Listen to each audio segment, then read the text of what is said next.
Toronto City Center Airport in the foreground. As you see high in the sky, we get closer looking down on Exhibition Place, and the cars are out on the first of 3 warm-up laps. Let's check in our Firestone weather conditions.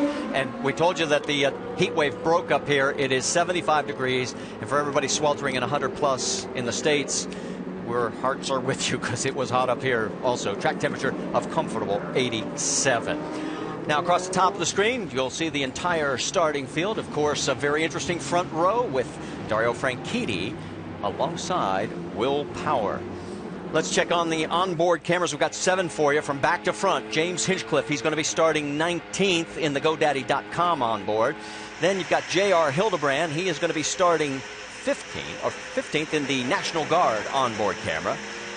A little further forward, it is Oriol Serbia. He is starting 14th. Serbia has the Firestone onboard camera. And the 83 of Charlie Kimball starting 13th with the Novo Nordisk camera. And Ryan Briscoe, who drives for the powerhouse Penske team, has 6 wins in the IndyCar Series. He's starting 12th, driving his IZOD machine. And then along Brian Hunter-Ray, who is starting 6th, who's done a great job in qualifying aboard the DHL Sundrop machine. He's won the last 2 races, but they are on the short ovals. And then Will Power, who's the points leader, who is starting 2nd along Dario, as you mentioned, Marty. And he's the guy that is really the guy to beat here because he is so strong and a 2-time winner here at Toronto. All right, let's quickly get the final updates from pit road. Jamie Little, what do you have? Well, Marty, the Andretti name is synonymous with racing and winning here at Toronto. Michael Andretti alone has 7 wins, his last coming back in 2001. Now his son, Marco Andretti, hopes to carry that torch today. And although he's starting deep in the field, he knows how to pass here. Last year in this race, he gained 16 positions. He's hopeful he has a car to do it again. Rick DeBrule? Well, Jamie, the big story here could be the battle between the Davids and the Goliaths. On the front row, the Goliaths, the powerhouse teams, Penske, Ganassi, Dario Franchitti, Will Power, lots of victories, lots of money. But on the second row, well, look at this. You got Dale Coyne, represented by Justin Wilson, and these guys, Dragon Racing, represented by Sebastian Bourdais. Both of them have won here. They're starting in the second row. And trust me, when they see an opening, they're going to be ready to pounce. Vince? The last time the series was on a road and street course layout, Scott Dixon took home the checkered flag when he won at Detroit's Belle Isle. In fact, in many ways, it's been a highlight reel season for this 9 team. They've been on the podium. They've finished runner-up 3 times. They've led more laps than any other car, any other team. But they've also had finishes of 17th, 18th, and 23rd. Scott Dixon knows if he's to win his 3rd championship this year, he can ill afford any more poor results. They've had a winning caliber car this weekend. Let's see what they can do with it. Thank you, Vince. We got a great crowd on hand, and glad that you're with us. Our broadcast is available in Spanish. All you have to do is activate your SAP button. It's presented by ESPN Deportes. There's the flyover from the Canadian Air Force. 4 cars were penalized because of engine changes. Alex Tagliani will be moving back from 6th to 16th. Then James Hinchcliffe will be moving back to 19th to start this race. James Jakes, as the jets go thundering by, he'll be starting 24th in the number 19, and Simona Di Silvestro will be starting 25th in the field in the only Lotus. And there, those 2 are at the very back of this 25-car field. And Marty, you talk about the hometown driver, James Hinchcliffe, a lot of pressure on him. When I talked to him, he said, it's almost like you're running at Indianapolis here when you're at Toronto. And I felt that. There's so much request for your media time. You don't really have time to go slow and get with your engineer as much as you would like to. And this, he said, has been tougher to him than at Indy.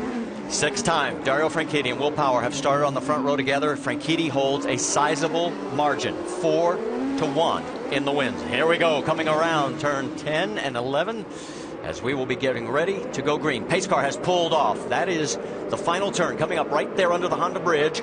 It is turn 11. They'll come down the front straightaway. Crowd is on their feet. And wow, Franchitti really jumps out early. This race is green, down into 1. Hold on.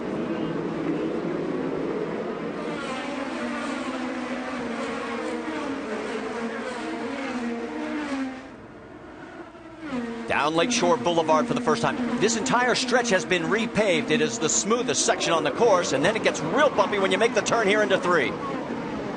And look at Justin Wilson on the outside, Scott, taking over that second spot. And he started that move back down turns 1 and 2 and got it done going into 3. And Will Power very smartly this early in the race, Marty, did not try to push the issue. On board with Will. Through turn 7, that full throttle, quick little flick of a right-hander. This has been the treacherous corner, turn number 8, really rough.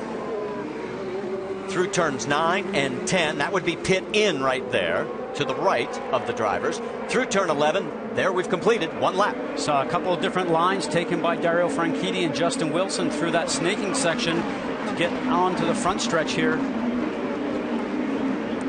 Looking to make a move. That's the 15 of Takuma Sato getting underneath the 14 of Mike Conway. As we all know, Sato not afraid to make the bold move. Farther back, side-by-side action as they come down towards turn number 3. That was Simon Pagenaud. Here's Sato, and again with Conway. Conway on the outside. Ooh, he gives him enough room. Oh, nicely done this early in the race. There again, we've seen instances in that corner before, but obviously Conway got a good run coming out of turns 2 down that Lakeshore Boulevard. So Conway back in front of Sato. Back up front. Race leader Dario Franchitti, a 3-time winner here, followed by Justin Wilson. Then it is Will Power, Scott Dixon, and Sebastian Bourdais. That is your top 5 with Ryan Hunter-Reay in 6th. And you're watching Dario just getting a couple of car lengths every time he gets through that turns 9, 10, and 11. And that's what you want to do to be able to keep that gap going on to Lakeshore Boulevard. This is where the drivers going down the straight here up over 170 miles an hour. If they get close enough, they can get a draft and maybe have a run at the driver up in front by diving on the inside of turn 3.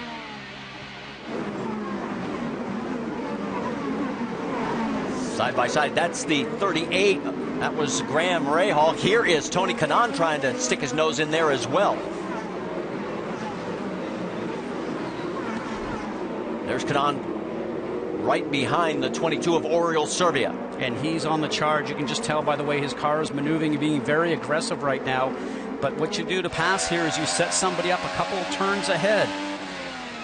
Now coming through here in turn 8, he'll try and get a good run coming out of 8 through 9, 10, and 11. Hopefully he has a shot at passing him down here into turn 1. If you can't make that happen, then you take a charge going down the backstretch. Servia 14th, Kanaan in that 15th position. And that's Hinchcliffe now running in 16th.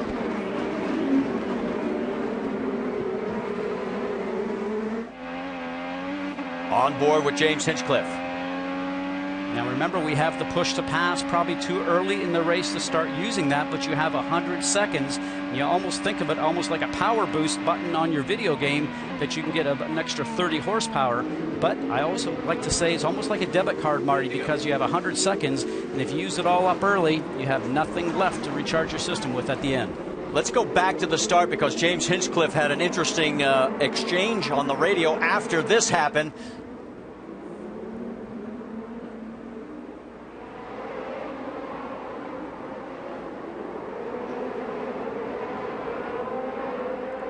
And for Hinch there, what happens there, Marty, is that he's on the outside and Hildbrand's going wide. He almost put him into that outside wall. There you see first and second coming through your picture. These guys have been duking out the championship the last couple of years between the two of them. Now here is the pass for second that put Will Power into second.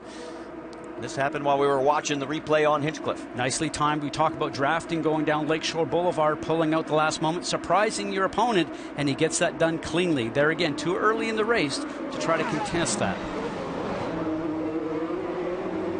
And these two are trying to open up some ground now on Justin Wilson, who is back to third. I think really what was happening is that for Will Power, he was watching Dario start to drive away just a little bit, and he realized he can't really afford to let him do that, so he probably started to drive just a little bit harder, starting to use maybe up a little bit more fuel than what he wanted to if he was trying to conserve early. But you can't do that with Dario Franchitti. If he gets a lead on you, it's hard to get it back. Let's check in again with James Hinchcliffe and his pit. Rick, what are you hearing? Well, let's talk about what their strategy is. And at this point, they know from the very start they're probably going to run an off strategy. The point being that they're already so far back, they need to do something to get up there. I was talking with the strategist, George Klotz. He says, we're going to gamble. And they said, no, wait a minute. You have to have money to gamble. We've got nothing. We got nothing to lose. 16th right now. Here we go. Battle for the lead. And it is Will Power taking the lead away from Dario Franchitti. So all of a sudden, Will Power's car has come to life here in the last 3-4 laps as the race has come to him. Well, it has, and he's letting his car come to him. Once the tire pressures start to come up and the tire temperatures start to come up, you then see what type of car that you have. Now, on this long run, we're thinking they can get up to about 30 laps on a tank full of fuel. We'll wait to see if his car stays with him. He gets faster as the run goes on, or if the car starts to back up and Dario starts to pick up speed. You got to remember, Will has 3 victories this year, leads in that category, and all of them were on the road and street courses, as he knocked down 3 in a row after Helio Castroneves won the first race of the year at St. Petersburg. We've worked lap number 7 of 85. Stay with us. We'll be back after a word from your ABC stations.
We've had our first dramatic turn in today's race. You're looking at Scott Dixon. He came into this race 3rd in points.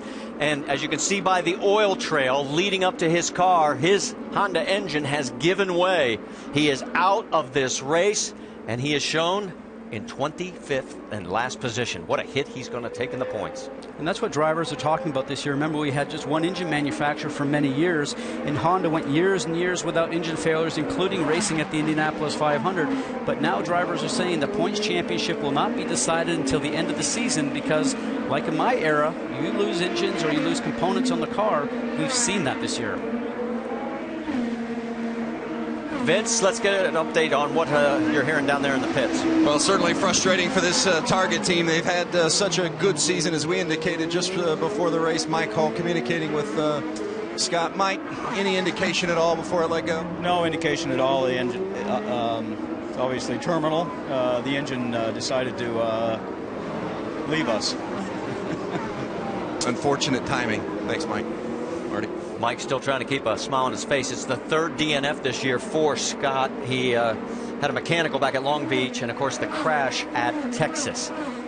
As we said, he is going to take a huge hit in the points. We can also tell you Simona Di Silvestro has pitted, and she is in pit lane right now. She is shown in 24th position. Now, Dixon has had other engine issues. Your allotment is 5 at the beginning of the season, and this will now mean that Scott will be going to number 6. So next race, he will automatically have a 10-position penalty. So not only does he lose points, he's going to have a terrible start at the next race at Edmonton. So if he even qualified on pole, he gets to start 10th there, essentially is what happens. So a little disappointing knowing that when you get to the next event. All right, let's get back to the action on track. As you can see, we still got a great battle in the middle of this field. That's Takuma Sato in the 15 trying to hold off Tony Kanaan. And now that is 12th and 13th. And Marty, we saw him on the inside going into turn 3. And the rule here in Toronto is that because there's a slight bend in that stretch, once you come out of turns 1 and 2 and you head down and you've got through that bend in the middle of the straightaway, if you choose to stay on the inside, you have to stay there. The driver then would try to drive around the outside, much like we saw Justin Wilson do earlier. If you cannot call that a defending move, so it's very interesting to see what side the drivers will choose. And as a driver, you know going down the straightaway if the competitor behind you has a run on you, so it's very simple. Just stay to the right. Let's go back 2 laps ago. This is James Hinchcliffe trying to get around Tony Kanaan down Lakeshore. There again, Tony had chosen to stay on the inside. Now Hinch is going to run out of room here. Yes, he is. Whoa. Oh, look at that. Boys are playing rough early. Just some great driving here, and Toronto brings that out in you simply because there's not simple turns here. There's not easy 90-degree turns. They're all confrontational, and you really have to push the issue if you want to get past the car in front of you. They give you an idea on the lap times.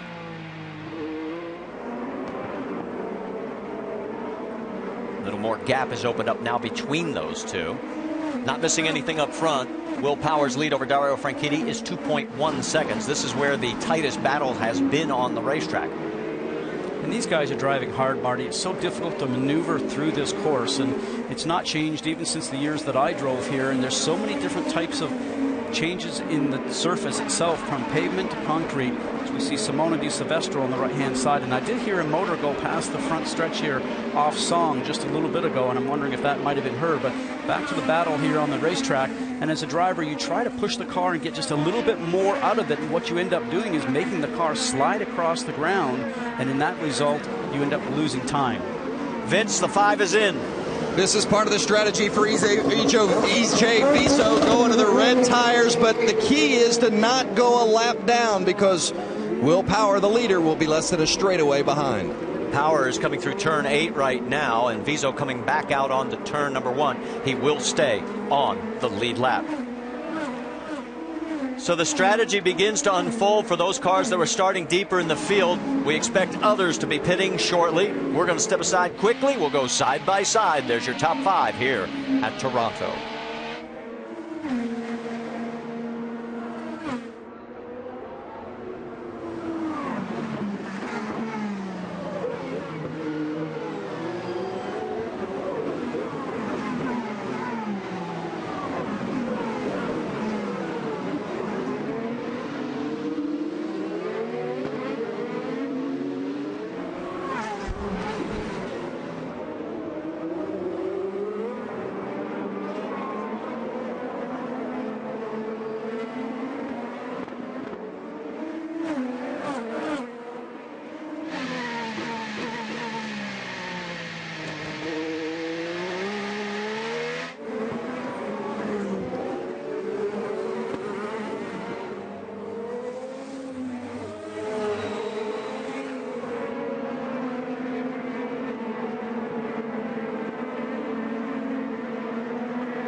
Thanks to Side by Side, you saw the pit stops by Simon Pagenaud and Rubens Barrichello. They're back in 21st and 22nd. And here comes the number 2 of Ryan Briscoe. He peels off from his 9th position. 60 miles an hour. Vince, he's heading your way. Well, and as Ryan Briscoe comes in to make his stop, they're going to put on the sticker reds for Briscoe as well. No other changes for the 2 car in the Roger Penske stable. We have stayed green since the start of the race. We're working lap number 16 of 85. Will Power's lead over Dario Franchitti is now 2.9 seconds as Will has really got this thing dialed in. Wilson is now an additional 4 seconds behind Franchitti in 3rd. Bourdais is in 4th. Ryan Hunter-Reay and Mike Conway round out your top 6. Now just watch his hands, Marty. He's very smooth because this is a very rough circuit, and usually you get pounded along here. But you can see he's going down there a little bit relaxed in the hands. Now he grips them a little bit tighter.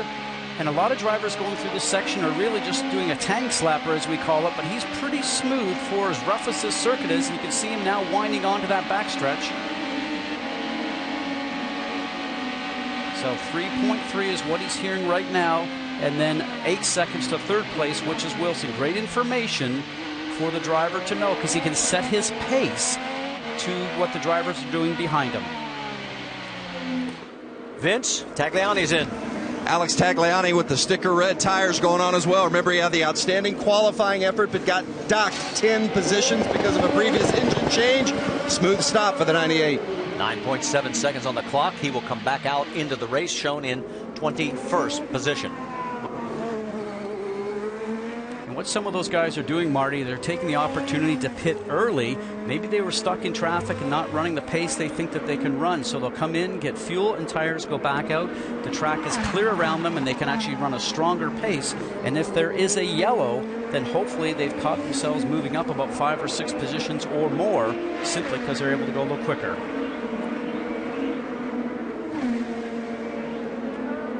You heard, don't worry about fuel. That's for the race leader. Here comes Hinchcliffe. Rick? Yeah, Hinchcliffe comes in. Before he came in, they asked him, what do you need? He said, how about a turn of front wing? I got a little more understeer than he likes. Once again, this is part of that off strategy. Come in early, get out. Wow, on the limiter, 7.8 seconds. Good quick stop. And interesting to see, he took the red alternate tires off and put on the primary tire, the black sidewall tire.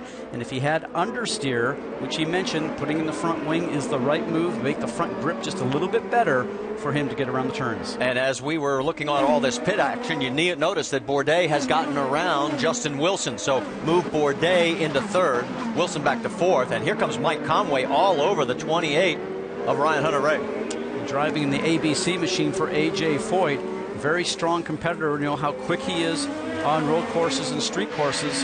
Remember, he had that horrific accident at Indianapolis a couple of years ago. He's come back through all his trainings, do a great job, and be competitive once again here in the IndyCar Series. Conway's best finish this year back at Barber, 7th. Tony Kanaan is in. Jamie. And it's a quick stop from Tony Kanaan, sticker reds, and he pitted the exact same time as Oriol Serbia, who was right ahead of him, who took sticker reds as well, both clean stops. Pass right there, the 38, they're side by side, they're teammates. Oh no, this could be an interesting conversation back in the trailer. That Charlie Kimball, no severe damage. Gets it done, and this is where you need to stay calm in that whole situation. We do need to make a note that when Tony Kanaan was leaving his pit box, his right rear wheel did hit the tire in the pit box ahead of him. It'll be interesting to see if that's going to cause reason for a penalty. We're going to watch here in a replay, and watch when he leaves. He'll just nick that wheel over just a little bit. Now that is up to the pit tech to make his decision on what happened there in that scenario. Again, you can see he's just sliding the car out, and that is so difficult because you're unleashing 700 horsepower, Marty, and very difficult this year still for the drivers. Come here. The clutch is on the steering wheel this year. It's not on the floor like it used to be, so you're trying to control a lot of things at once. As we watch, Conway's taking a look underneath, and he's going to get the spot away. So move Conway into that number 5 spot ahead of Ryan Hunter-Reay, and Conway looking real racy. Started 11th. He has picked up 6 positions. He's now running 5th, and right in front of him is Justin Wilson. And boy, Wilson was loose there. Yeah. Justin knows that Mike's on the charge, so he tries to get on the throttle a little bit more coming out of that carousel, and it cost him time. He's really taking the rear tires off the car right now simply because the car is being overworked. He's decided to pit. So Justin Wilson peels off from 4th. That'll move Conway and everybody else up. He's coming to you, Rick DeBrule. Yeah, he comes in overall happy with the car, wants a slight wing adjustment, some tire adjustment as well. Comes in actually very, very slow. Remember, they have not had a lot of laps this week, and in fact, he's only run about 30 laps, but because he has so much experience here, because he's done so well here, that's been able to keep him up. Nice clean stop, and he's out. 8.7 seconds as we are working lap number 21. Now remember, those who have not stopped are going to have to start thinking about it here in the not too distant future, because as you mentioned, Scott, we think the window is about 28-30 laps. And remember, it's a different engine package here this year, Marty. We had the V8 normally aspirated engines last year. We're now running turbocharged motors, 2.2 liters. So getting to learn a lot about what these engines will give you at all these circuits that we're now returning back to. You see across the top of your screen your top 5. Now we can tell you IndyCar is investigating. They have not made a decision. And no action, we are being told, will be taken against Rahal on the contact. Remember, he just came off probation at Iowa, the last race on the tour. And there you see Graham. Let's go back and show you this incident one more time. Diving down the inside, and looks to have a clean move there, and he was beside Charlie Kimball. So in that scenario, Charlie probably just could have left a little bit more room for him, and Charlie would have had to stay on the brakes, turn in. So he thinks he's going to have him out-braked, actually, and and Rahal's in there pretty deep. I'm not sure that that was a bit of a 50-50 gamble on that one, because Rahal really drove that one in very, very deep in the turn. Well, Kimball finds himself back in 19th place now, and there is Rahal. And when you mentioned the probation for Graham Rahal, that was an incident back in Long Beach earlier in the year where he and Marco Andretti collided. That's Hinchcliffe on the outside of Justin Wilson. And this is for position. This is for 15th on the racetrack. Now remember, both these guys have made pit stops. Hinchcliffe gets the spot. And both those guys are on the primary tire, the black. Here comes Ryan Hunter-Reay into the pits for his stop. Vince? He's finished 3rd here each of the last 2 years. They feel like they've got that kind of car again here today. But Ryan Hunter-Reay not completely happy with the way it's handling. He's going to try to change the driving style a little bit to help the car. And we're getting information from IndyCar officials that Tony Kanaan will have to do a drive-through penalty for hitting that tire on pit road. And there he is as he's coming down. Now, to wait and see where this brings him back out in the rotation, and you can see some of the action going on a little further back. That's Pagenaud. The 19 of James Jakes, that is for 10th on the racetrack. You can see James is fighting that car right there. It was a little hard on power down and a little difficult to try and turn through the turn.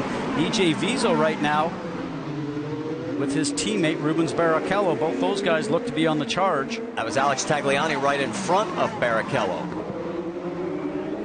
And that's Tony Kanaan right in front of Tags. Oh. That's 20th, 21st, and Rahal is into the wall at turn number 1. Local yellow right now. Now it is going full course. Pits are closed. And the yellow is out for the first time. And it looks like Rubens was about ready to barrel in there. And this is the gamble that you play. If you had been inside the pit lane already when this yellow came out, you could have done your service work and come out. Now let's watch this in turn 1. You can see Helio Castroneves just in front of Graham Rahal. Locks the tires up, carrying too much speed, cannot get it slowed down, and just catches the wall. No tires there to soften the blow, and his day is done. Remember, the first race back here in 1986 was won by his dad, Bobby Rahal.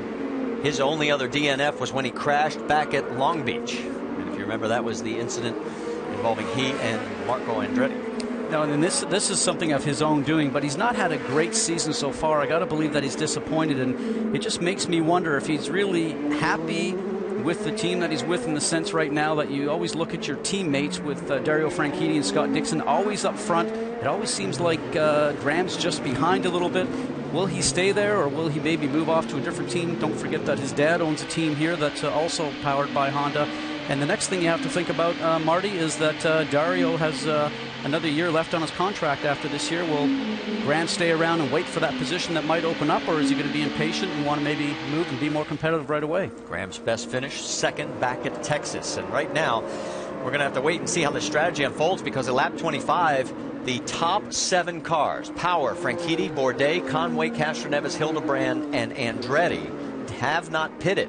Simon Pagenaud in 8th has stopped. James Jakes in 9th has yet to stop. So this could really work out to Pagenaud's favor here if those top 7 cars do come in. Well, I got to believe they're going to come in, obviously, to get the fuel once the pits are open. And for Simon Pagenaud, with a team being run by Rob Edwards, a lot of thinking going on there right now. And Simon Pagenaud was a guy, remember, that came to this series, had not run oval races before, has been competitive on ovals, but really I think is like Sebastian Bourdais. I mean, just a master at road courses, and not with some of the big teams here, but everybody really respects those guys' ability on these street and road courses. There is Will Power. His sizable lead is gone.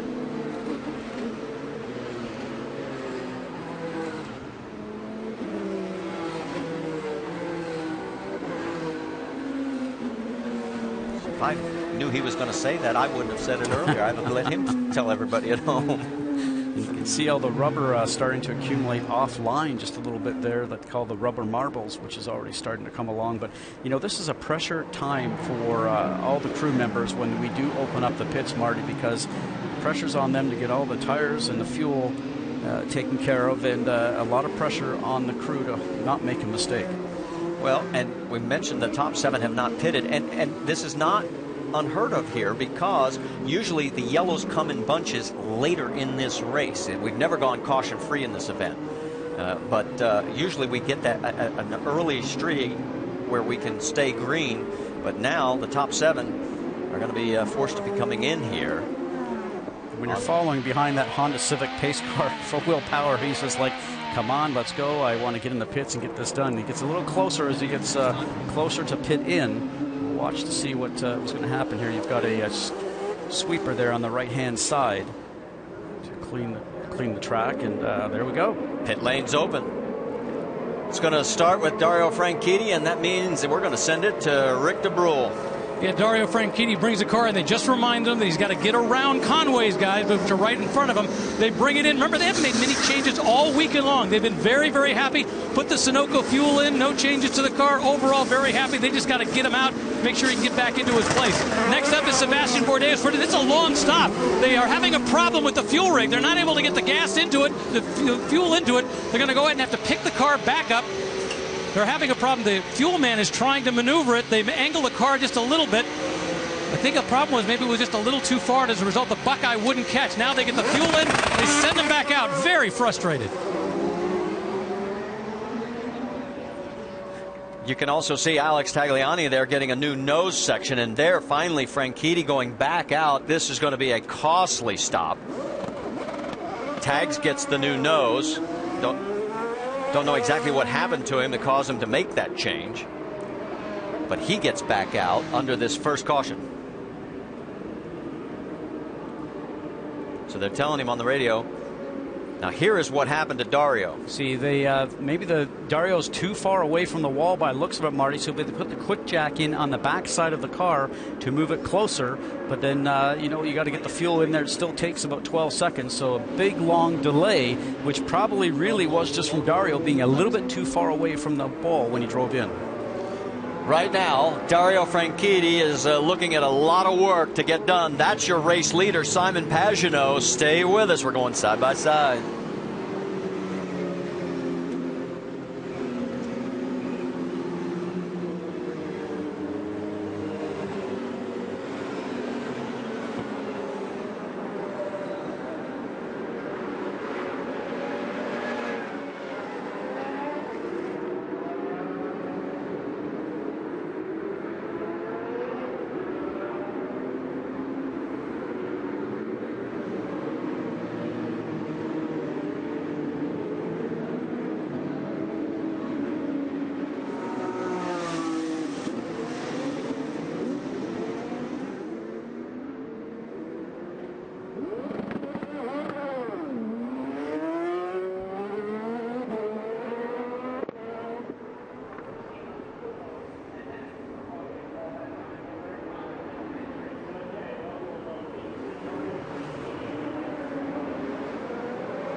You saw the restart on side-by-side, and boy, Tony Kanaan made a real dangerous move, somehow managed to get away with it, picked up a couple of spots. We'll reset it for you once we sort it out down into turn number 3, because I got a feeling it's going to be a log jam. Hang on. And I think Tony ended up being from the inside to the outside as we see the local favorite, James Hinchcliffe, those on the left-hand side of your screen. But this is when drivers are really aggressive. Patience doesn't come into play right now, and it's an opportunity to pass when everybody's all bulked up together. That's Will Power right in the middle of that mix right there, as he was one of the 7 front-running cars that had to stop under the caution. Rubens Barrichello making a move on Justin, and he makes it stick. And Justin may lose another spot. No, he'll be able to shut the door. Well, Joseph Newgarden is behind him in the Sarah Fisher Hartman entry, and his job will be to get a good run out of 11, try to pass him going down into turn 1. Let's reset it for you. It is Simon Pagenaud, and you are allowed to take that defensive line as you saw that one car, but he has to stay there. There's your race leader, Simon Pagenaud. He's opened up about 1 second lead over Ryan Hunter-Reay, and it's Tony Kanaan now third after that daring move. And let's check in on what's happening to Hinchcliffe. Rick?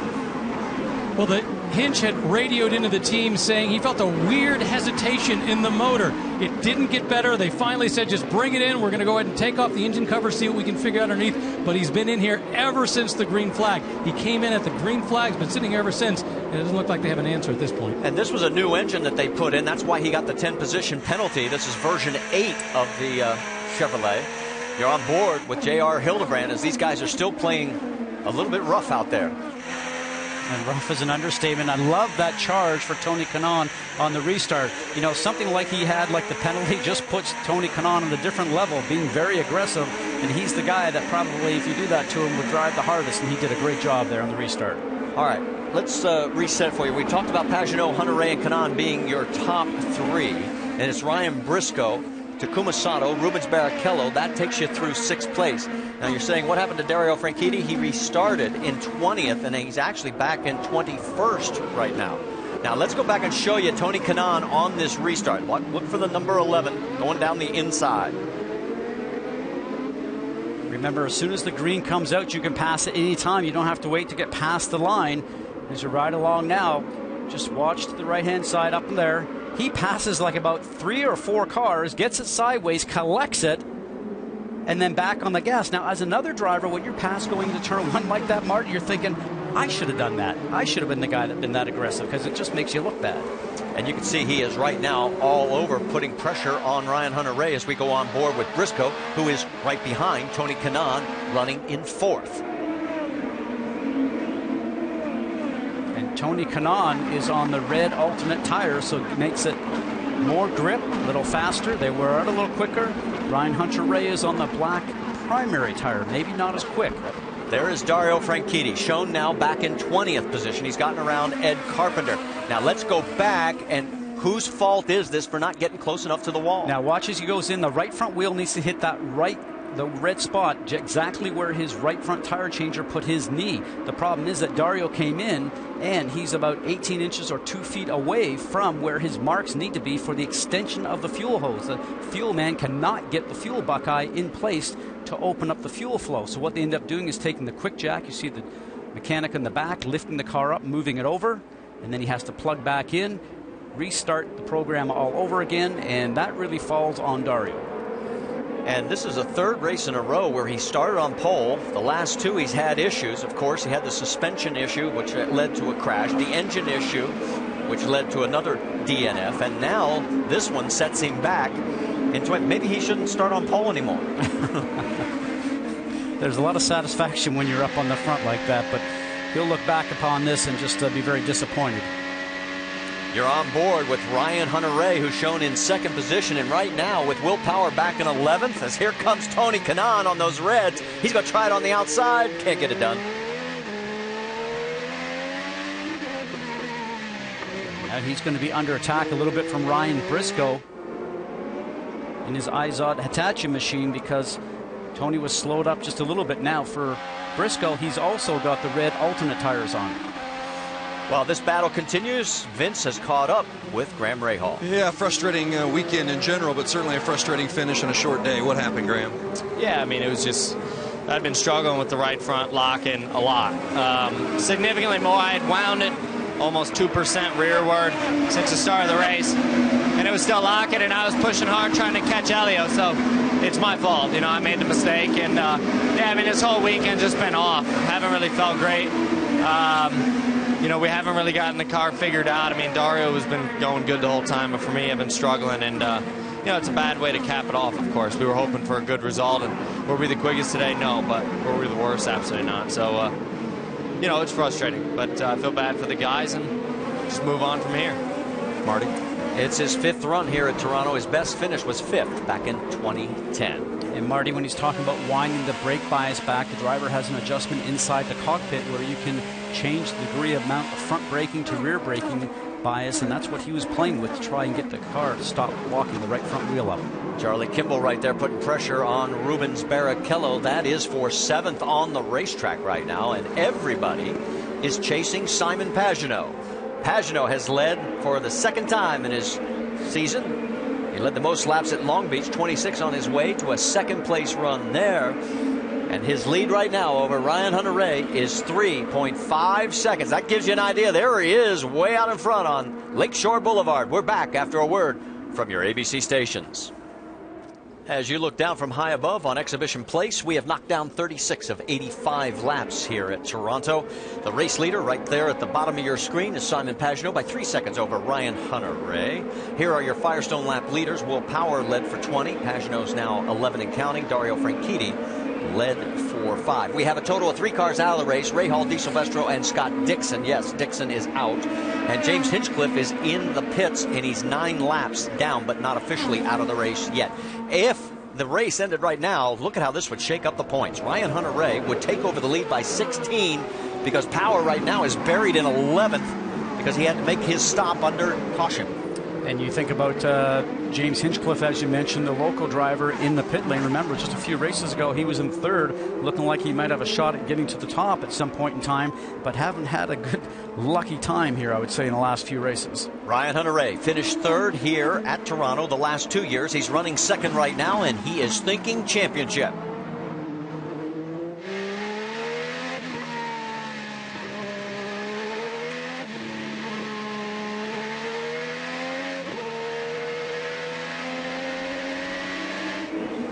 And I've got to agree with him. I mean, if they could get a good run here, it definitely changes the whole complexion because his 2 wins were on the short ovals. Well, without a doubt, you know, because he is a street course and a road course driver type from all his career in junior formulas. But you also have to think that I think back in my conversation with him back at St. Petersburg at the beginning of the year, he expected to fight for the championship as we watched the number 2 machine of Ryan Briscoe start to have a look going on the inside of Justin Wilson, but could not get that done. And for Ryan Hunter-Reay, his whole focus right now is to win that championship. We'll let you know while you were watching that action, EJ Vizo made his 2nd pit stop of this race. And James Hinchcliffe is now officially out of the race. What a disappointment, Rick. Yeah, disappointment for James and also for everybody here in Toronto who's been cheering you on. Any idea at this point what actually put you out of the race? No, it's the motor started running a bit sour, and you know, we started a bit on the back leg. I had no pit lane speed limiter, so I had to do that first stop just by watching the speed on my own. And it's a shame, you know, we had the right tire strategy, I think. We made some good passes on the start there and got a couple more guys, and finally luck fell our way with that yellow, and the way the pits got closed, had ourselves up in 4th and in contention. I think we had a good car, but just, man, it's not a weekend in a lot of ways. You know, disappointed for the whole GoDaddy crew because they've done such a great job all year, and definitely disappointed for everybody here in Toronto. The fan support this weekend's been just awesome, and I'm sorry we couldn't give them a better finish. Yeah, it's kind of turned into the lost weekend for James Hinchcliffe, unfortunately, but well, this one's over. You got to move on to the next one. He said that with all the personal appearances, the only time he felt like he was on his own to be calm was when he was in the race car. And unfortunately, he's out of the car for the rest of this race. You're looking at Kumasato, and they start with 100 seconds of that push to pass. You can see 92 and 82, respectively, for he and the man that's chasing him, Charlie Kimball, running in 7th. And Kimball's doing a great job because this is a very difficult circuit. Remember, he's the driver that's driving with diabetes, and this circuit really just takes a lot out of you physically. And he's adapted to Indy cars quite well, continues to improve. And he's part of that 4-car team of Target Chip Ganassi. We've already seen Graham Rahal, his teammate, is out of the race, along with Scott Dixon. One thing I want to think about while you get ready to go side by side, our race leader pitted on lap number 14. That means he has gone 26 laps. Simon Pagenaud may have to stop in the not too distant future. We'll find out when we come back to Toronto.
Back here at Toronto, looking high above, there is your race leader on the top left. And that is Simon Pagenaud. Let's go Firestone up to speed. Started off with Vince.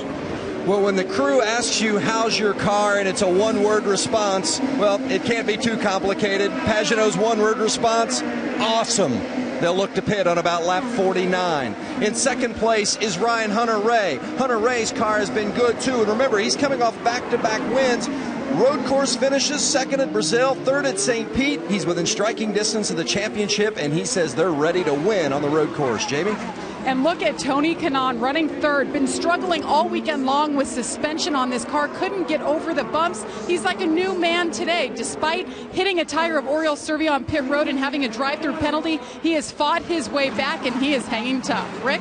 Well, Justin Wilson, once again, we talked about his trials and tribulations on Friday, and then the rain-out session on early Saturday morning. From qualifying on, he has been on fire. They really didn't turn many laps, but the car has been exactly where they needed to be. In fact, during that last pit stop, they made no adjustments. Vince?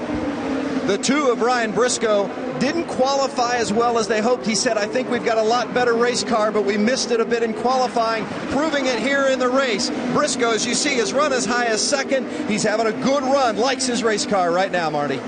So it looks like Simon Pagenaud, based on the information you gave me, Vince, he'll be able to go 35 laps. And remember, we had 4 laps of caution. So that's right about in that window we were talking about.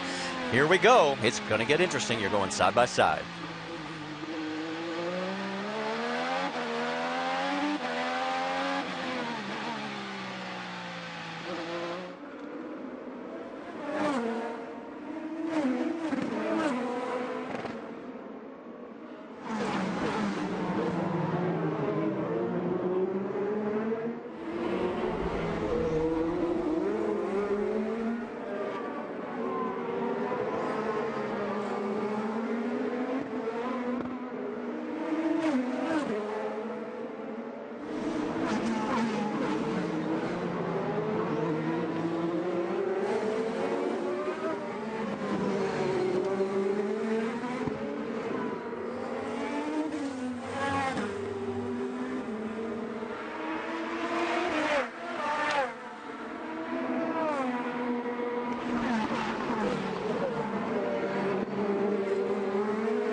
saw on side-by-side a slick little move by rookie Joseph Newgarden as he got around Oriol Servia, moved him into 9th position. You got to remember, we didn't tell everybody, Newgarden didn't practice at all Friday. They had all kinds of issues. Oh, and then Friday morning went out and the car didn't make even a couple of turns, and they went back out in the afternoon and still had the same problem. What happened is when they put the new motor in the back of the car, it didn't line up with the pickup clevis for the fuel pump, so he was not getting any fuel. And what in the end result, they had to change all around on Friday night, and he didn't really get out to Saturday. He's a day behind, and for a driver that's a rookie learning this track also in IndyCar, tough job. He's done a great job, though. And a lot of Saturday's final practice was in the rain, which also didn't help, but doing a nice job right now. We are getting close to the window where our leader, Simon Pagenaud, is going to have to make his stop. It has been, let's see, he pitted on lap 14. We have completed lap 47. So he has gone 33 laps right now. He has got a 1.5 second lead over Ryan Hunter-Reay. Then it's Tony Kanaan, Justin Wilson, Mr. Briscoe, Kimball, and speaking of Charlie Kimball, looking really good, running in 6th place. Amazing job he's doing, because remember, we see Barrichello on the left-hand side, Jamie.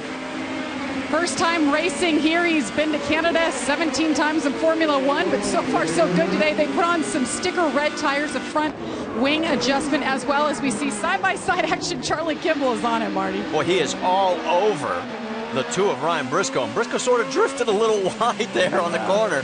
Well, he wants to slow him down a little bit so he didn't go and do what they call the over-under and have Charlie surprise him on the inside. But now Charlie just needs to regroup and have an opportunity to set him back up again. Remember, you got to work 3 or 4 turns ahead to set him up, and what he'll be working on now is maybe having a run down into turn 1, or again like he was into turn 3. We talked about Simon Pagenaud pitting. Marty, here he is. He's heading your way, Vince.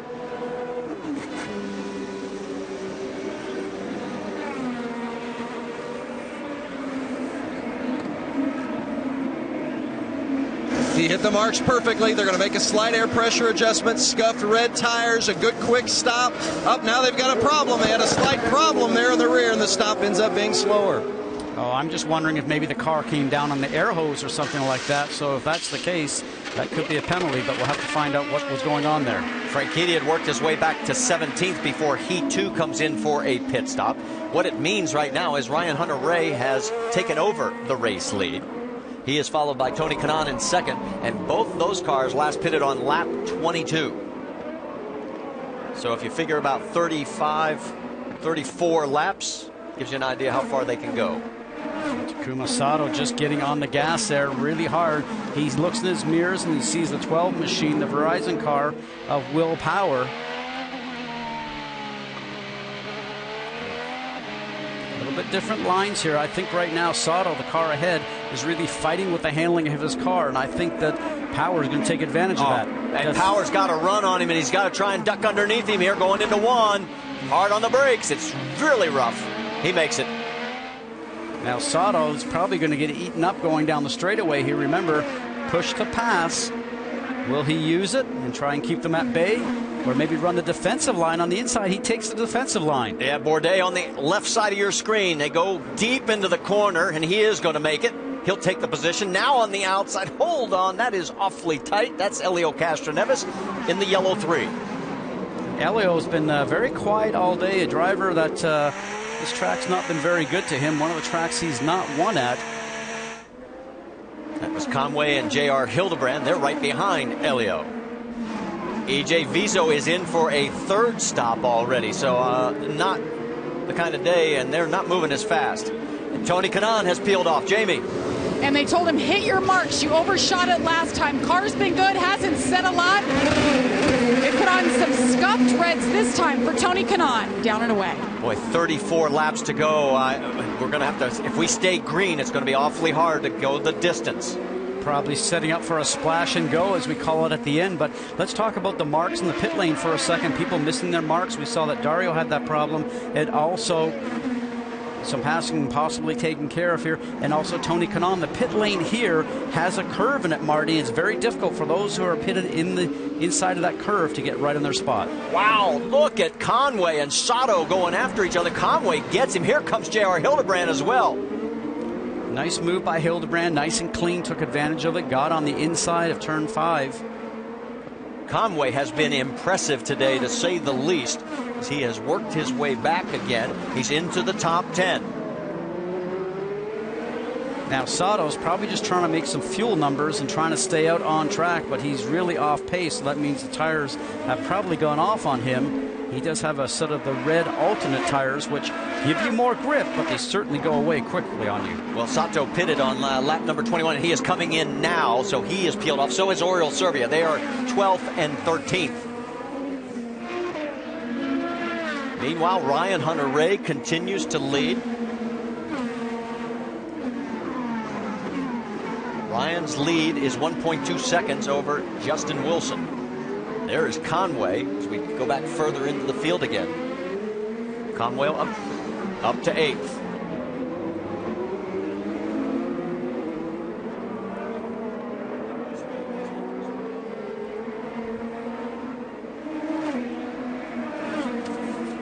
That was Conway's radio you heard. He has not had a lot of success here. He's run here at Toronto only twice. Both times he finished 22nd. Interesting, because we're showing he's just 26 laps since the last stop. And he is coming in. And it looks like E.J. Vizo's day may be coming to an end. He is still in pit lane. Here comes Will Power as he peels off. Vince. Will Power, two-time winner here at Toronto. They're putting on the sticker reds for Will Power. No chassis adjustments at all. Can he win for the 4th time this season? That's his last stop. Sunoco Fuel as well. Conway out as well.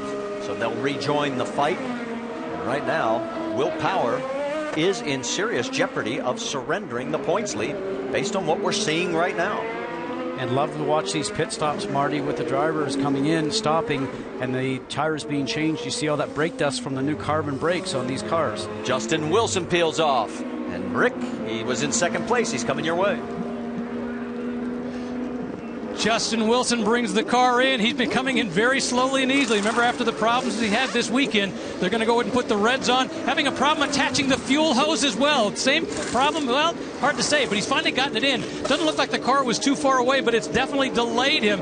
Meanwhile, we've got Bourdais coming in just ahead of him. Talked with Jay Penske just a little while ago. The plan was for no changes to the car other than putting on the reds. They say so far this has been the race that his team has been needing so desperately to finally get some good showings. Elio Castroneves also in. You see him coming out as well. A costly stop, though. And Marty, when it's only 5 seconds longer than normal as a driver, when you're sitting in the cockpit, it seems like forever. Back out right in front. Elio comes out in front of Franchitti. You're on board with Ryan Hunter-Reay, still your race leader. But here he comes as he finally pulls in for his 2nd stop. He went 33 laps, Vince, and we have 31 to go.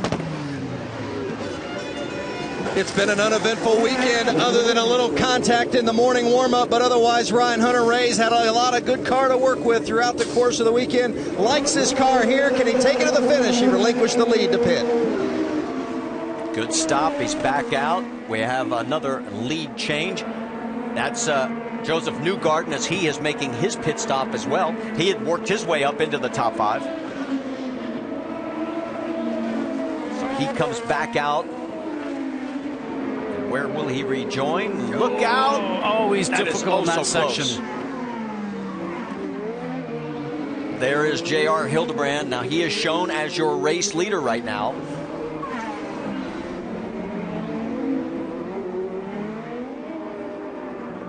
In 29 laps, Marty, since he's last pitted. So how much will he get out of it further? Maybe another 4 to 6. This is an opportunity with really no traffic in front for him just to try and reel off some very fast laps aboard his National Guard machine. Meanwhile, you can see there's Rubens Barrichello duking it out with the 12 of Will Power. And they are running 9th and 10th. Oh! Contact. And it is Will Power. He's got a right or left front flat. And again, the championship is taking another dramatic turn. Well, the good thing about this is that it happened only a few turns from pit in. Otherwise, he'd been limping around the complete track. There's the captain, Roger Penske. Boy, has it been an eventful weekend for him. The sad news about A.J. Allmendinger's situation yesterday, and now Will Power sliding to a stop. So what he's saying, just the tires, don't change the wing. It would take too much time. He would go down a lap, so they're smartly just going to change the 4 tires, send him back out, get back up to speed, wait to see how the car reacts with that broken front wing. 29 laps to go. Will Power coming back out. Here comes J.R. Hildebrand, the race leader. He peels off. Jamie? Counting J.R. Hildebrand down. They're going to put some sticker reds on there, fill it up with Sunoco fuel. Coming off a fun off weekend, he went to the X Games for the first time, cleared his head, and he's ready to get a good finish. It's been a few races since he's had one of those. Nice clean stop there, and a great job by J.R. Hildebrand. And this will give you an idea just how good a car the 28 has been, along with the 11. They are now shown back in first and second place. And remember, they just pitted back on lap 55 just a couple of laps ago. And that's the number that we thought. If you got to lap 55, you should be able to make it to the end.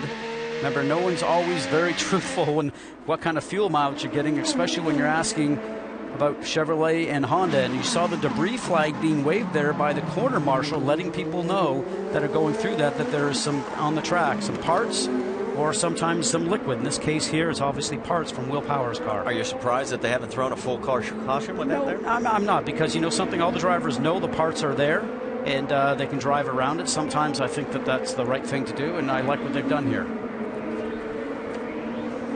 All right, let's go back on board with Will Power when he had his issue with the left front tire. With Ryan Hunter-Reay up front, here's what happened to Will. The wing breaks, the tire goes down as it gets cut, and then Will ends up in trouble. We'll be back after a word from your ABC stations. Back here at Toronto as we are now completed 60 of 85 laps at the IZOD IndyCar Series event in Ontario. Ryan Hunter-Reay, you're on board with him right now. He has a 1.1 second lead over Tony Kanaan, another 5 seconds further back. Simon Pagenaud running in third. We have a total of... And Will Power is back in. And Vince, what's going on? Well, they did change that front nose assembly, and they had hoped that maybe it wouldn't ill affect the car too badly, but the key was to stay on the lead lap. Ultimately, they were hoping to get a yellow, didn't get it, so they had to come in and make that change. And he's now 1 lap down in 20th, and we figured out what actually happened to him, Scott. Well, in that scenario, it looks like he got an altercation with Joseph Newgarden going through the back section turns 4 and 5 and broke the wing. And then what ended up happening was the wing broke free, got underneath that left front tire, and then flattened the left front tire of Will Power's machine. So the other side of that, Marty, is that he had put on a nice set of red sticker tires the previous stop, which are the soft compound tires, which give you more grip and more speed. And now he had to go and change over to the primaries, which are a little slower.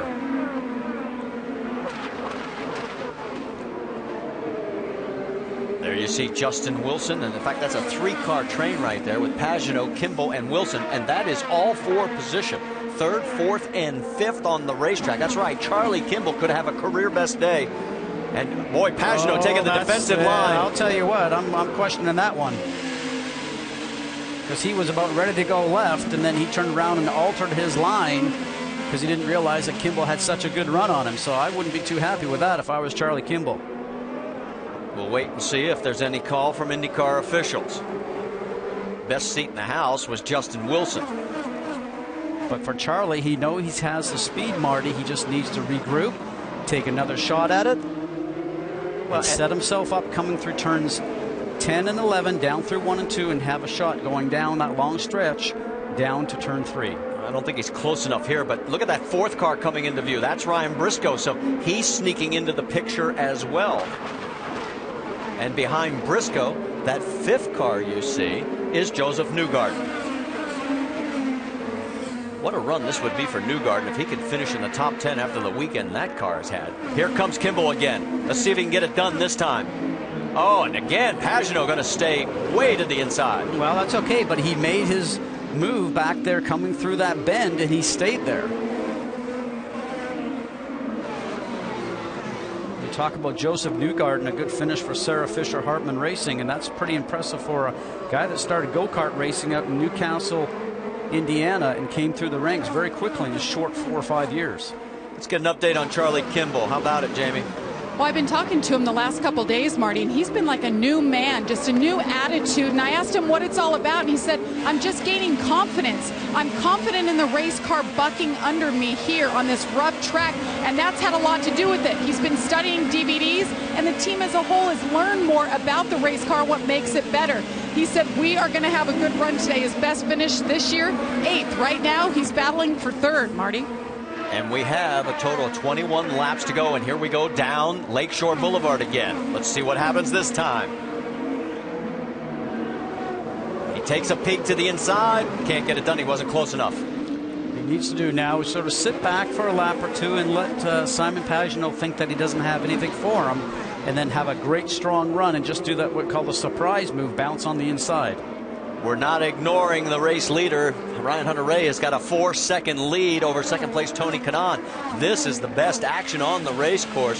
Pagenaud, these guys are 8 seconds behind the race lead, but look at it, 5 cars all within, about a couple of 100 feet of each other. We're going to go side by side as the laps wind down. 20 to go here at Toronto.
From high above Exhibition Place in Toronto, Ontario, we look down as this race is now 19 laps away from completion.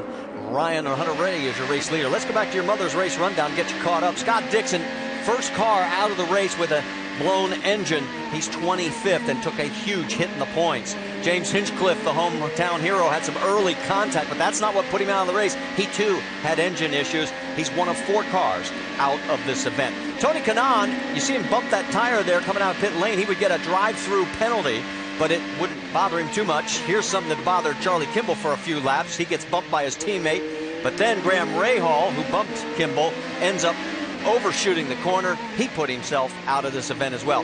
Dario Franchitti, pit road issues when he missed his mark. They couldn't get the fuel hose connected. It has set him back a lot. Now, we didn't get to show you this earlier. You see the contact right there between Newgarden and Will Power. Power breaks the wing, and then later it comes off and cuts the left front tire. Power now 1 lap down in 20th. And now Justin Wilson has pulled into the pit, and he is out of this race. What happened, Rick?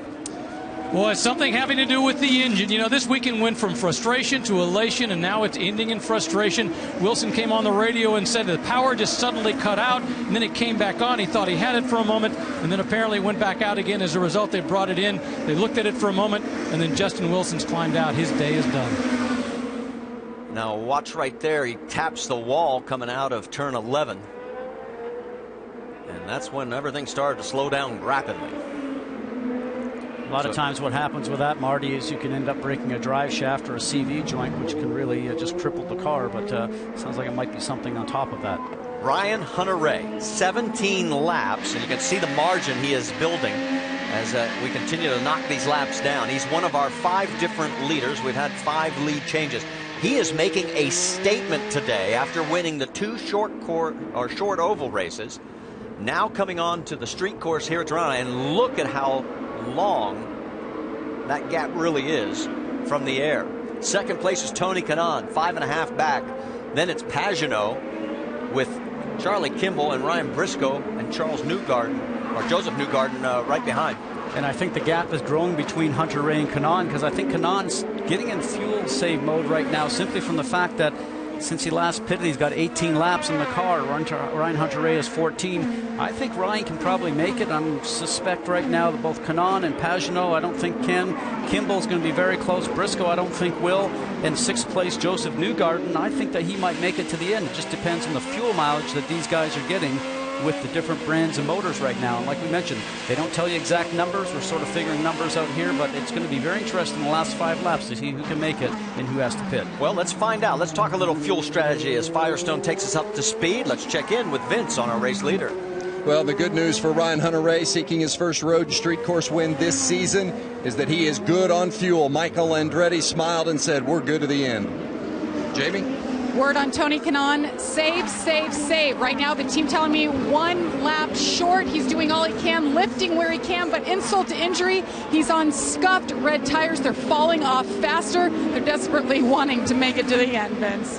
And Simon Pagenaud in a similar situation, Jamie. Pagenaud needs 3.8 miles per gallon to get to the finish. Rob Edwards, his strategist, says it's going to be real tight. Marty? So if all the numbers are correct right now, Ryan Hunter-Reay's camp is smiling from ear to ear, and he is out in front now by 6.4 seconds.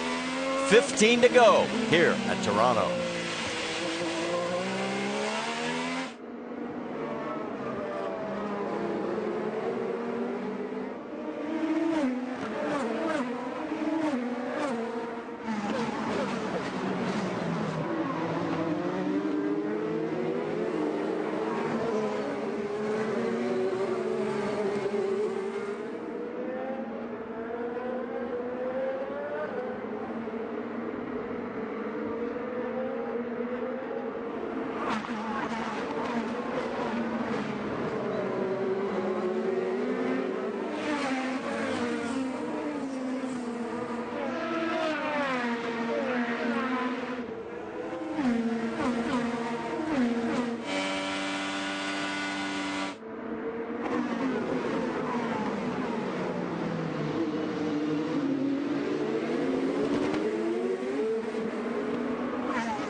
Oh, wow, did you see that on side-by-side? Charlie Kimball makes a great move, gets around not just 1, but 2. That's amazing. And then also you saw Joseph Newgarden passing one of the veterans in the field, Ryan Briscoe. I mean, we talked about turn 3 being the action-packed zone, and if you time it all right, you can make it happen, and both those drivers did. Exceptional moves.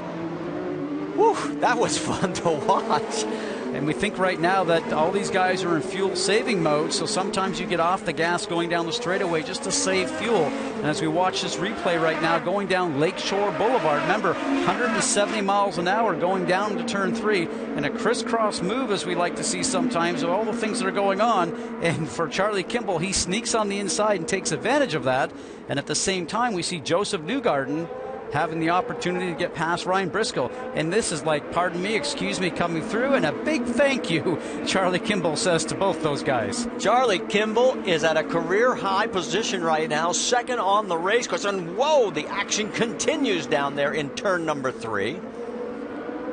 As we're watching this from high above, let's get you caught up on the motorsports schedule. Summit Racing Equipment NHRA Nationals tonight at 8 Eastern on ESPN2. Next up for the NASCAR Nationwide Series at New Hampshire, Saturday, 3:30 Eastern. That'll be on ESPN. Then the IZOD IndyCar Series will be at Edmonton on July 22nd. That'll be at 2:45 Eastern with our friends over at the NBC Sports Network. You can join the conversation on Twitter at Honda Indy.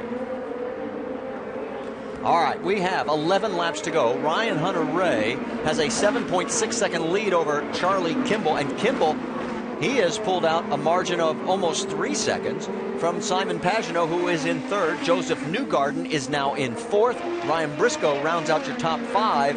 And right now, Newgarden's looking pretty good because I think he can go on fuel because he's got the same number of laps as Ryan Hunter-Reay knocked down. 19 since their last stop. Look at this action down into turn number 3 again. Looking from high above. Can't exactly tell whose car that is from that angle. We were talking about fuel, and we surmised that Hunter-Reay would not have to stop, and Vince Wells gave us the good news that Ryan Hunter-Reay is good to the end. Charlie Kimball, a little bit suspect right now because he's a couple lap difference. But we feel Kimball may be able to make it. Pagenaud in third, we think definitely is going to have to stop, which gives Newgarden, who's quite a few laps to the good on the fuel, probably an opportunity to run full fuel and full power. Maybe he has an opportunity to get past Pagenaud. You saw Ryan Hunter-Reay looking for his 3rd win in a row. And let's go back and show you the other 2. We were back at Milwaukee on June 16th, took the checkered flag there, and then went to another short oval as we made the swing over to Iowa Speedway under the lights. And again, it was Ryan Hunter-Reay taking advantage of the situation and taking the checkered flag for 2 in a row. And only one other driver's won 3 in a row this year, and that has been Will Power. In fact, those are the only 2 guys that have multiple race wins this year. And look at what the points would do right now if this continues. What a swing. Power led by 3. He would trail by 37. And this is a mistake by Power back in that back section. Remember, we were saying this track's very confrontational, but from him hitting the back end of Joseph Newgarden's car, breaking his wing, and then having it break and running over, flattening his tire, the points championship just slipped away from him by that one mistake. His lead is now 7.6 seconds over Charlie Kimball. Then Pagenaud, Newgarden, Briscoe. That is 3rd, 4th, and 5th. And there you see Mike Conway getting underneath Elio Castroneves. That is for 10th. The best battle on the track with Kanaan running 8th, Serbia 9th, Conway 10th, Castroneves 11th. Going down Lakeshore. Remember, and Kanaan is in fuel save mode right now because he doesn't want to have to pit. He'll lose a lot of positions, but he does not have the horsepower when he dials back the fuel, and he's going to have to let these guys just sort of go on by and maybe hope that they have to pit. So there is Kanaan now with Elio Castroneves all over, and the other 2 pulling away. As we move farther forward with Simon Pagenaud and Joseph Newgarden. I cannot tell you how impressive this is for Newgarden. Did not get one single full lap of practice on Friday. Saturday morning, it was raining here. And here he is running 4th. And this is exactly what this team needed. And they really do. But for right now, for Joseph Newgarden, he has to be patient. And he knows that he has an opportunity to stand on the podium, but he needs to make sure he does not make a mistake. And as the laps wind down here, he'll start to get impatient, push a little harder, and hopefully he does not do that. Well, if his team has told him, as you look at Charlie Kimball all alone in 2nd place, looking at a career best win.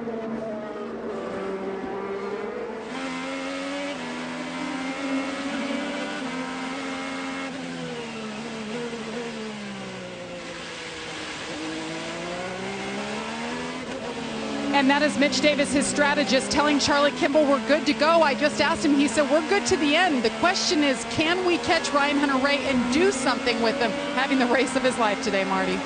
Well, I don't know if he can do that. With 7 laps to go, it's a 7-second lead. He would have to have a rocket ship underneath him. But this is a great day for Charlie Kimball. And I know he's got a bunch of fans that he has inspired with his ability to race with diabetes, and they are cheering him on. There is the gap back to Simon Pagenaud. Oh, that is a block, folks. That is a huge block, and it's going to you know cost something that Newgarden. ruins this race for him. I can't believe that. And it is going to cost Newgarden dearly. There is Sarah Fisher. He stalled it. It's going to go from bad to worse. Unbelievable. Simon Pagenaud knew that he couldn't make it to the end. He was playing a bit of a defensive line and turned around. And yes, Joseph Newgarden's a rookie, but you know what? He definitely got the bad end of that program. Let's go back and show you again. See, now he's going to look in his mirrors. He makes that move. He's already decided on his line. He goes to cut off Joseph. Joseph gets on the marbles and gets on all the stuff that he has no grip on whatsoever, locks the wheels up, and did a great job as a rookie driver not to take out Simon in that maneuver. He has already fallen back. Terrible move by Simon. To 18th. He's the last car on the lead lap right now from Ryan Briscoe. We got a full course yellow out. See all the dust coming up from the tires, running over all that stuff that's got no grip whatsoever. Oh, no. Sarah saw a potential top 3 finish just go away as we have our second caution of the day here. And this is really rare for this event. I mean, the fewest cautions we've ever had was 5 back in 2009. This is only our second, with a total of 6 laps to go. They finally get him refired, but Joseph Newgarden, his chances for a top 5 have gone away. Well, that also helped Simon Pagenaud and a few of these other guys that were close on fuel. They end up having a situation now where once we get a green, they can go hard to the end. Charlie Kimball is the beneficiary also. The only guy who really loses up front is that man right there. Ryan Hunter-Reay was cruising with a 7+ second lead, and now we're going to have a restart. Now, when you come to this restart, remember, it's going to be side by side, getting that jump down towards turn 1. You got to make sure that you're not going to end up overdriving the car and stuff it into the wall. So Ryan Hunter-Reay, who has won the last 2 races, is about 5 laps away from giving Michael Andretti 3 in a row. Stay with us to find out what happens after a word from your ABC stations. CN Tower on the right side of your screen, to the very tip top of 1,815 feet. And right now, none of those guys are even worried about that because we got 4 laps to go. And let's listen in on the radio.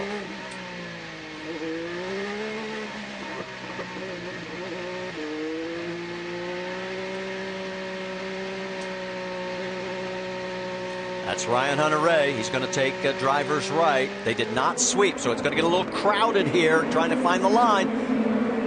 Green flag's out, and Kimball gets snookered for second place, but now he's got the inside line. Look out, it's going to get bumpy. Oh, and we got one car into the wall. Bourdais goes into the wall. And another spin farther back. That is Rubens Barrichello, and Tagliani also involved. There's Will Power, who came into this race with the points lead. He will not leave with it. And for Bourdais, if he cannot get his car into reverse and move himself out of those tires, it will be a full course yellow. And it's probably going to be now anyways. Then Franchitti gets into the 2 of Ryan Briscoe. And then more contact with Andretti. Carpenter in the 77 of Pagenaud, who was going to have to serve a drive-through penalty for the block that he laid on Newgarden. Wow, this thing has just gone crazy here since the restart. And that's what Toronto does for you. Full course caution. And I'm not sure they're going to be able to get this all cleaned up before we run out of laps. And I don't think so, but you also have to feel for Ryan Briscoe, who was having a great day. Didn't look like he had the fastest car on the track, but was very smart in just trying to run his race all the way to the end. The irony in all this, that during the break, Simon Pagenaud and several of those other cars we told you about that we thought would have to pit, they did. So if Joseph Newgarden could have just been able to get on those brakes and stay behind, he would have inherited that spot, but it's all for naught.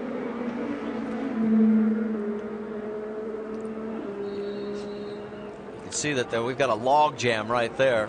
Dario Franchitti, who we talked about before, that Not a great weekend for the Target team, but probably the only positive thing for Target that I saw this week here in Toronto is that the federal government has now approved that Target stores can open here in Canada, so that will start happening next year. So some positive news for Target.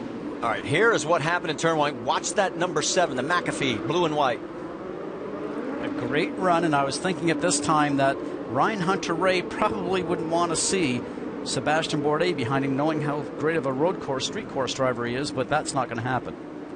So that's what ruined Bourdais' day, and then there you can see what happened later, and here's an aerial view again. Now watch Charlie Kimball goes down the inside. He's going to go for the same piece of real estate that Sebastian Bourdais does, and he ends up moving over and touching the wheels for Sebastian Bourdais. And here comes turn 3. You see the end part there of what happened. And watch, back in the middle of that field. Just takes one move, somebody moves over, and that was Briscoe who got moved over, turned around, ended up getting into the number 10 machine for Dario Franchitti. And then these guys stack up on each other. You can see Pagenaud trying to get going, can't do it. On board with Briscoe. I'm not sure he knew Dario was out there. No.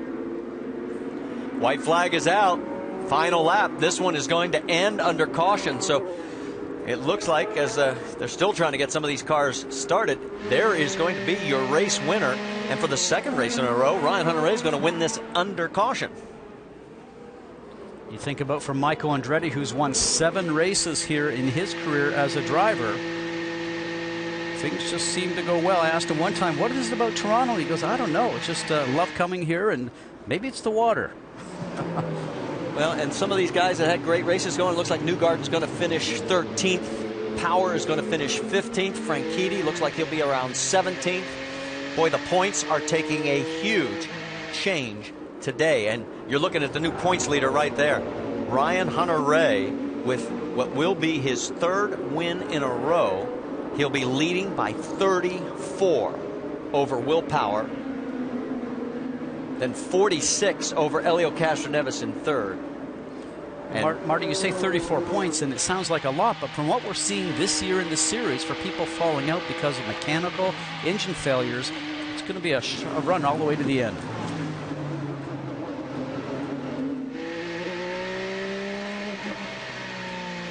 Just want to let you know, IndyCar has looked at everything, and they considered all those incidents that brought out this final caution our 3rd of the day as racing incidents. No penalties will be assessed.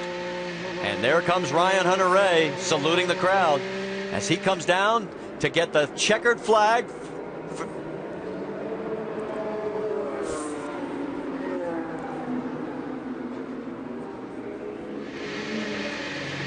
What a run for him, for Charlie Kimball with a career best 2nd. How about Mike Conway comes back? He ends up starting 17th, ends up 3rd. Kanaan and Servia round out your top 5. Vince? Michael Andretti won here 7 times as a driver, and now he adds another victory as a car owner. Well, you guys were bad fast today. How was it all the way around? I'll tell you, he did a great job. You know, we were lucky with the strategy there when we pitted before that yellow came out, and he just drove perfect race. You know, the whole team did a perfect pit stops, you know, DHL, Sundrop guys. So it was just great to finally win one here as an owner. As you know, we haven't been able to do that, so it feels really good. Were you planning to pit at that spot initially, or did it just kind of end up breaking your way? We were watching what the other guys were doing, really. We were letting them dictate it. And when we saw that Pagenaud and Kanaan were starting to catch us with their newer tires, that's when we decided to come in. And then we come in, and then the yellow comes out. So we can thank them for that. Big day for the team as well, moving into the lead for the points championship. What's that mean? It means a lot. It means a lot. I think we have a really good shot at it. All the rest of the tracks we feel real confident at, so we'll see. 3 in a row. Well done. Thank you. Marty? It certainly was, and we'll get a chance to hear from the winner when we come back. We're going to step aside, and we'll be here at Toronto after a word from your ABC stations. Well, we've had an eventful day here at Toronto. Hope you've been with us the entire stretch, because it started early with Scott Dixon going out very early in this race. And boy, that was just the beginning of all the action. And it ends up with that man right there. Well, he's going to need a little assistance to get to victory lane. Well, while we're waiting for him, that man being Ryan Hunter-Reay, to make it to victory lane. Let's talk to the man who's had a career best day. Charlie Kimball, welcome to the podium. Congratulations. Boy, what an eventful day. First, a little coming together with your teammate, but you were saying that last restart was an adventure. Why? Yeah, it was pretty scary out there. We'd had such a green flag stint, and with everyone on street circuit tires, both the blacks and the reds, there were so many marbles offline. And the one to go, I went driver's left because I figured Hunter-Reay'd pick driver's right to see what the marbles were like. And I was radioing in, they got to sweep, they got to sweep, they got to sweep. And, you know, race control was stuck because there were 3 laps to go, right? And you got to go green. I mean, you got to give the fans the shot to finish under green because we put on a great show all day. And the Canadian fans here at Toronto are always so good. So let's talk about how does it feel, man, to finally break onto this podium territory and have such a great finish? It feels like it should start to become pretty familiar. That's the plan. So, now that I'm here, it's a big deal. I got to give a lot of credit to the Novo Nordisk Chip Ganassi Racing because the car was good all day. All I had to do was turn the wheel and push the pedals. Charlie Kimball likes the second spot. He wants more. Well, for Charlie Kimball, his prior best was 8th career. Another guy who had a career best day, James Jakes. He finished 8th today. And there's our race winner.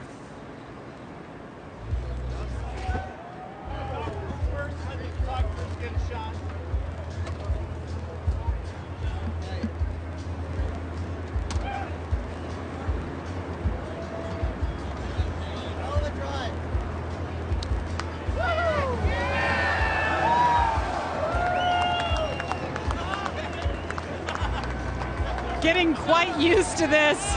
Owner Michael Andretti, a 7-time winner here himself. The first as a team owner here. His wife, Becky Gordon. Ryan, were you as confident in that race call to pit early and keep it on blacks as you were at the end? Man, I didn't know what to expect at the beginning of the race. I mean, the car was loose, but it really came to us, and Michael was just great in the radio today. You know, he's saying, save those tires for a restart. And we're way out in the lead, and I'm thinking, I know there's going to be a restart. We saved the tires, and we gapped them at the end. That was awesome. 3 in a row. I don't even know what to think about this. You won on 2 ovals in a row. What does it mean for you to come out here and win on a street course and prove that you're an all-around awesome driver? Well, it really shows that this team can get it done on all venues, and we're looking to make a championship run here, no doubt about it. We're concentrated on every lap, every section, and we're not getting ahead of ourselves at all. It's a great group to work with, and to win for DHL, Sundrop, and Chevrolet here in Canada and Toronto. You know, my mom's from Hamilton, just up the road, so this is a special one for sure. 3 in a row. I got to take this in. 3 in a row mid-season, Ryan. I have to ask, what is it about you and your team that's just seemed to click? You know, it's about finding a home. It's about being somewhere for 3 years, and this is where I've been for 3 years now, and finally everything's clicking. And you know, you look at the Ganassi team like Dixon and Franchitti, they've been there a long time, and that's how you make people work together. It's a team sport, and it's all about chemistry, and that's what we have here. So we're just having a lot of fun, and we're winning races, and it's more fun when you win races too. Figure that out. How does point leader sound? Awesome. We got a long way to go. American Ryan Hunter-Reay brings it home, 3rd in a row. Marco Andretti, his teammate, congratulating him. Big day for this team. Marty? 2/3 of this season is over. 5 races remaining, and here's the gap. Ryan Hunter-Reay now leads Will Power by 34, 46 over Castroneves, who moves into 3rd. Dixon 54, and notice Dario Franchitti. We talked about it a couple races ago. He's still in 8th, but now 105 points back, and his championship hopes, well, we thought they were done 2 races ago, and they look like they're definitely done now. Take a look at our Firestone lap leaders, as we had a total of 5 different leaders, and Ryan Hunter-Reay led the most with 36, and Will Power ended up with 20, and he is with Rick DeBrule. Yeah, very frustrated Will Power, I might add. Let's talk about the situation that caused 2 pit stops for him. Yeah, the broken wing. Yes, the broken wing. I mean, man, I just touched the back of his pod, and man, these things are so weak. Just ruined my day. I mean, them closing the pit under yellow ruined our day. Bloody half the field had pitted, and then we stayed out doing a good job on fuel, and you get punished for it. You know, I'm surprised the series through the yellow there.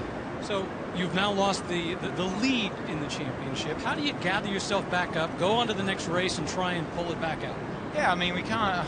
We had the quickest car in town today. There's not much more you can say. We got caught out by yellow, and then we just got caught. You're back in the crap and racing around. Trying to find your way back, and that's on me. I should know.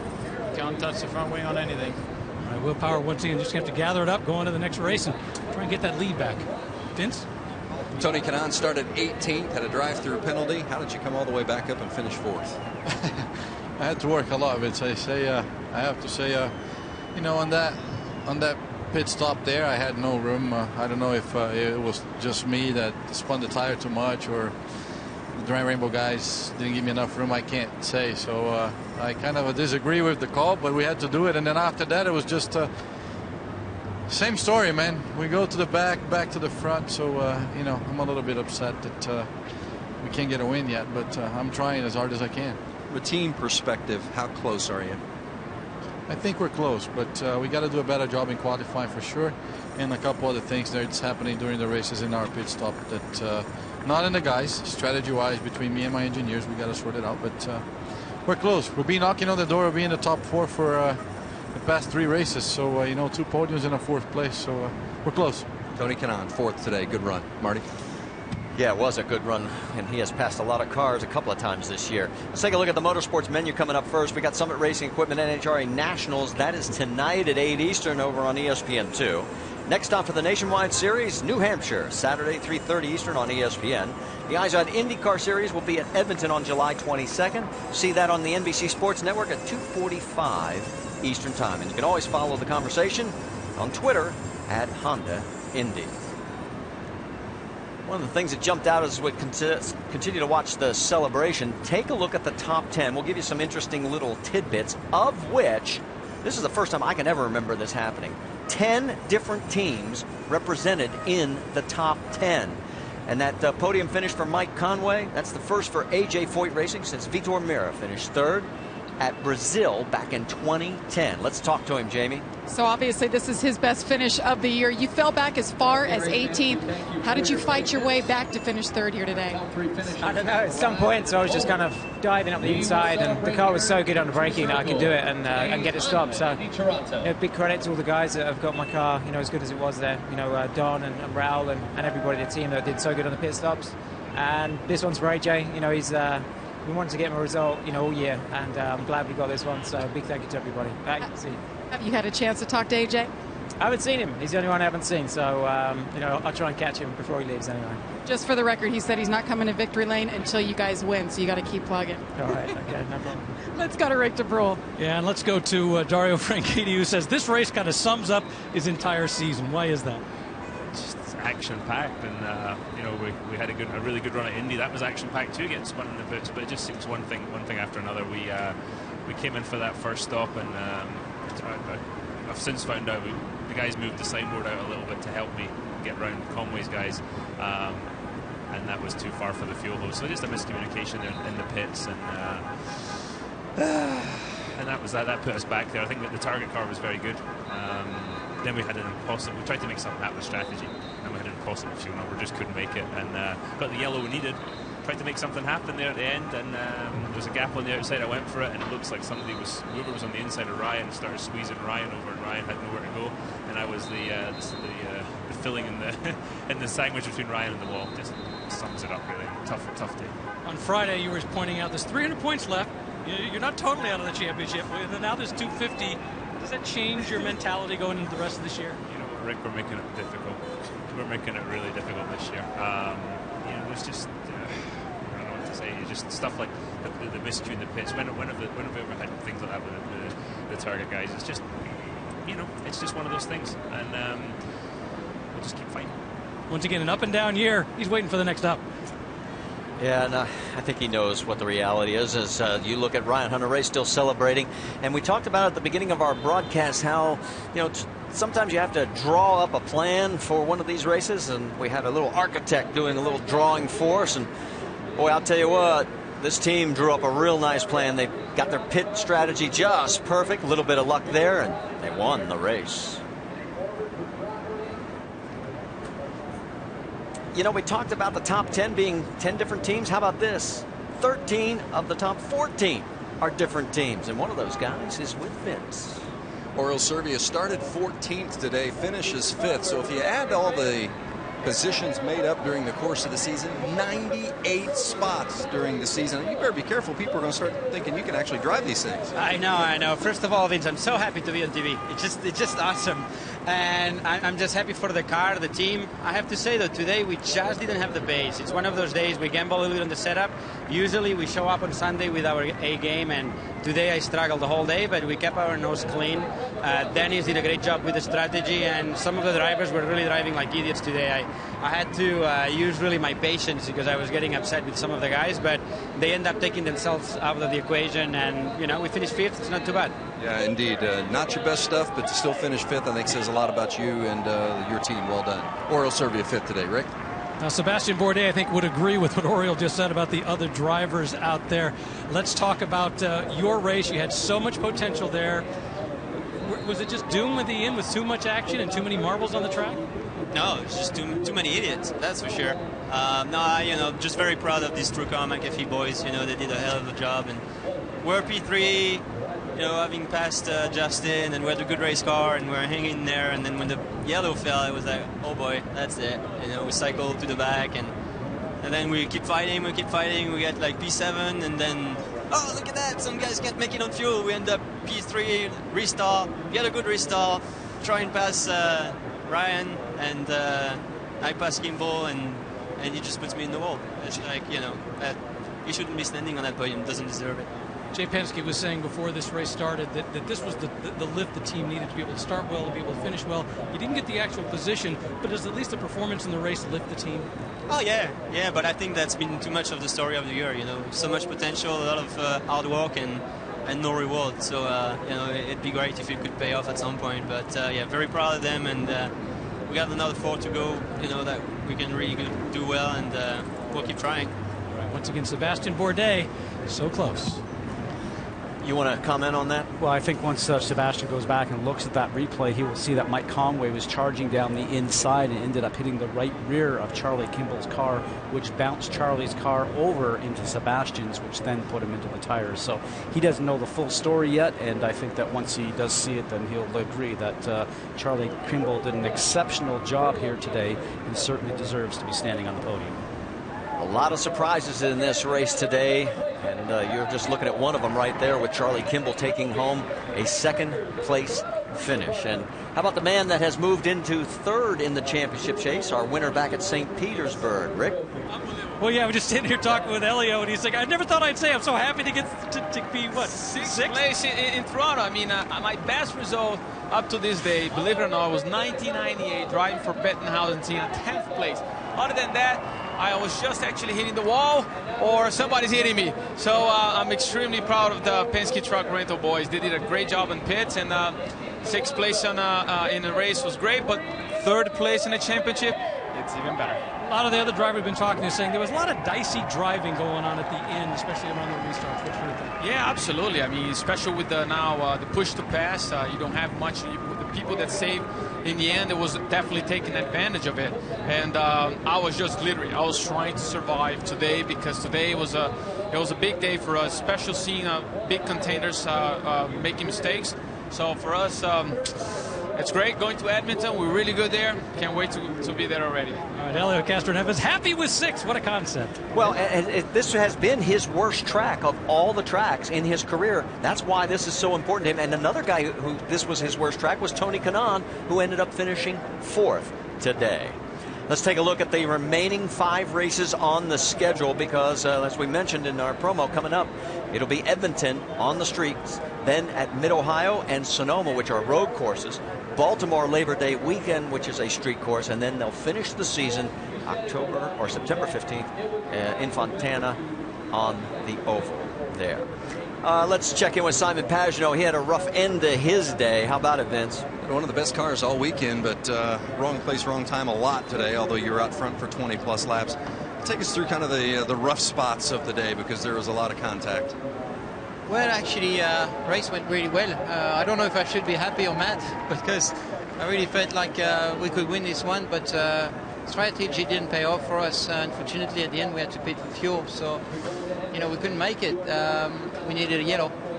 So, you know, that's a bit of a shame, but don't really understand why I got penalized at the end there. You know, I thought I did exactly the same as I did all race long with Kimbo, and you know, I didn't spread the rules. I understand, you know, I got to stay on the inside, but if someone's going to wreck me, like Newgarden went into this hole and he was going to wreck me, I had to move back to let him give him some room. So I have to talk to Bob Arfield and understand. Trying to figure out the exact definition of the rule. It's been a little murky these last couple of hours, Marty. Well, as we always know in these things, these guys see what they think they see, and it's always different depending on who. What do you got? Well, my final thought on that simply is that Joseph Newgarden wouldn't have been out of control if he didn't end up being moved over by Simon into the dirty lineup. So I think Simon takes the blame on that one. Coming up next on ABC, Wimbledon Gentlemen's Final Highlights. And the next stop for the IZOD IndyCar Series, it'll be a race on ABC Sunday, August 5th at Mid-Ohio. Congratulations to our race winner, Ryan Hunter-Reay. For our entire ESPN on ABC crew, I'm Marty Reed. Till we meet again.